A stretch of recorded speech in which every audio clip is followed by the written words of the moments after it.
바이블 quiet time 건작동 말씀 묵상 시편 27편 1절에서 14절. 여호와는 나의 빛이요 나의 구원이시니 내가 누구를 두려워하리요. 여호와는 내 생명의 능력이시니 내가 누구를 무서워하리요. 악인들이 내 살을 먹으려고 내게 왔으나 나의 대적들 나의 원수들인 그들은 실족하여 넘어졌도다.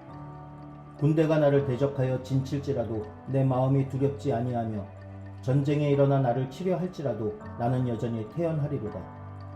내가 여호와께 바라는 한 가지 일 그것을 구하리니 곧 내가 내 평생에 여호와의 집에 살면서 여호와의 아름다움을 바라보며 그의 성전에서 사모하는 그것이라.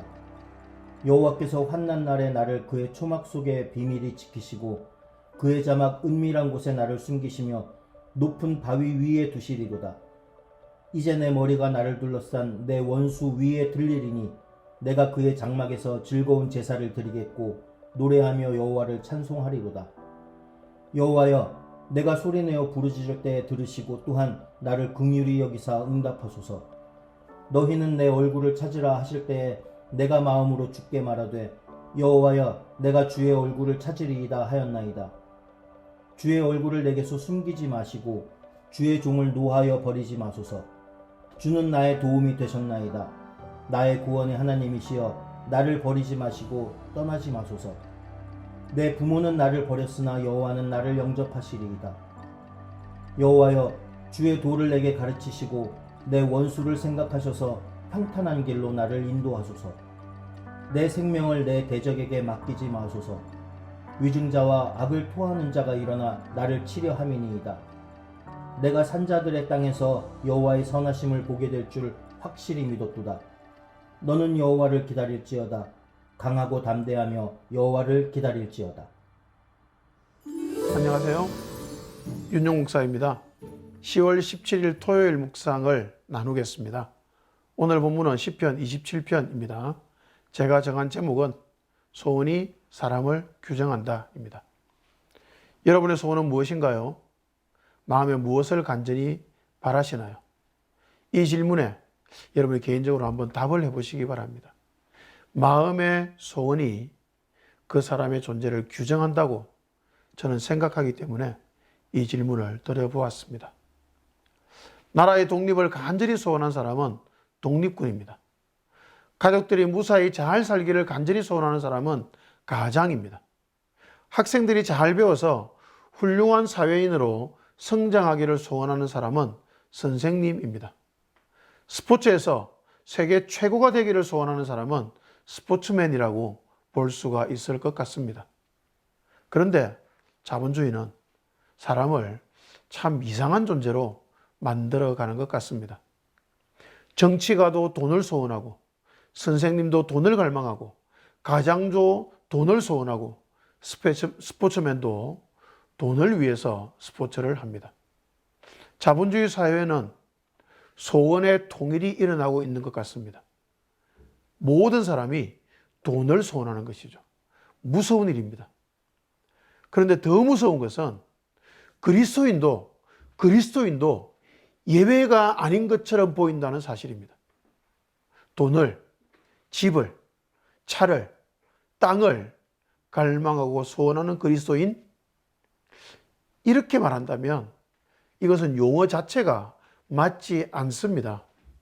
그리스도인이라는 용어 자체가 틀려버린 것입니다. 그리스도인의 소원은 무엇이 되어야 될까요? 그것에 대해서 묵상해 보았습니다. 첫 번째, 그리스도인의 소원은 그리스도여야 합니다. 27편 4절을 읽겠습니다. 내가 여호와께 바라는 한 가지 일 그것을 구하리니 곧 내가 내 평생에 여호와의 집에 살면서 여호와의 아름다움을 바라보며 그의 성전에서 사모하는 그것이라. 하나님의 백성의 오직 한 가지 소원은 여호와의 전에서 여호와의 아름다움을 바라보며 사모하는 것이어야 합니다. 그 소원이 하나님의 백성이라는 증거입니다. 그리스도인이라면 당연히 그 이름처럼 그 마음의 소원이 그리스도여야만 합니다. 예수님의 모습, 그 사랑, 그 헌신, 그 겸손, 그 희생을 나도 본받기를, 주님 닮기를 소원해야만 그리스도인이라고 말할 수 있을 것입니다. 주님보다 더 소원하는 것이 있다면, 아니 주님 외에 다른 소원이 있다면 그런 그리스도인이라고 말하기 부끄러운 상태입니다. 두 번째, 그 소원의 가치는 환난 날의 빛을 바랍니다. 5절을 읽겠습니다. 여호와께서 환난 날에 나를 그의 초막 속에 비밀히 지키시고 그의 장막 은밀한 곳에 나를 숨기시며 높은 바위 위에 두시리로다. 세상에 사는 모든 사람은 환난과 고난과 고통과 어려움을 반드시 겪습니다. 환난 날에 돈과 집과 땅과 차는 환난을 면하게 하지 못합니다. 궁극적인 환난의 날이 오면 그것들은 다 불에 탈 것이기 때문에 아무짝에도 쓸모 없어질 것입니다. 반면 소원을 오직 하나님께만 두는 사람, 늘 하나님의 얼굴을 구하는 사람은 하나님께서 환난 날에 보호하십니다. 그런데 보호하시는 방법이 비밀이, 은밀히라는 단어를 사용하십니다. 환난 날에 비밀이, 은밀히 자기 백성을 하나님께서 보호하십니다. 이게 무슨 말인가 하면 다른 사람이 보면 전혀 보호받지 못하는 것처럼 보일 수 있다는 말입니다. 그러나 하나님의 보호를 당사자는 누리고 있는 것입니다. 비밀이 됩니다. 환난이 끝나고 나면 압니다. 자신도 알고 세상 사람도 다 알게 됩니다. 자신을 하나님께서 보호하셨음을 말입니다. 하나님만 소원하는 사람은 환난의 때에 반드시 은밀하게 보호받습니다. 세 번째, 외칠 수 있게 됩니다. 14절을 읽어드리겠습니다. 너는 여호와를 기다릴지어다. 강하고 담대하며 여호와를 기다릴지어다. 하나님은 바라고 기다렸더니 하나님께서 내게 베푸신 기적을 경험한 사람만이 외칠 수 있는 외침입니다. 그 경험이 없이 이 외침을 아무리 한다고 해도 공허할 뿐일 것입니다. 하나님만 바라보고 사는 담대함, 그 담대한 삶에 부어주시는 은혜, 그리고 이런 놀라운 삶으로 사람들을 초대함, 이 세 가지가 그리스도인의 삶의 핵심입니다. 여러분, 이 세 가지가 있으신지요? 자신에게 진지하게 질문해 보시기 바랍니다. 저 자신에게 적용해 보았습니다. 몇 년 전 수원 땅에 이사 왔습니다. 부르심을 확신하고 온 이 땅에서 처음 겪은 일은 아내와 한 달간 학원 바닥과 찜질방과 모텔방을 전전하는 잠자리였습니다. 학원은 인수했고 고양시에 있던 아파트는 아직 팔리지 않아서 한 달간 그렇게 살 수밖에 없었습니다. 감사하게도 그런 열악한 환경 속에서 하나님만 소원하게 해주셨습니다. 그 삭막한 학원 바닥에 자리를 깔고 누워서 함께 성경을 읽으면서 주님께서 직접 우리 곁에서 말씀해 주시는 듯한 은혜를 아내와 함께 누렸습니다. 사람들이 알지 못하도록 은밀하게 하나님께서 우리 부부를 보호하셨던 것입니다. 학원이 조금씩 어려워졌습니다. 하나님께서 저를 부르셨다는 것을 확신하고 수원으로 왔는데 말입니다. 부산에서 고향에서 수원으로 하나님께서 저를 부르신다고 확신하고 왔는데 자꾸만 어려워졌습니다. 감사하게도 잠시 마음이 흔들렸다가 다시 하나님을 바라보고 기대했습니다. 조금씩 담대함이 생겼습니다.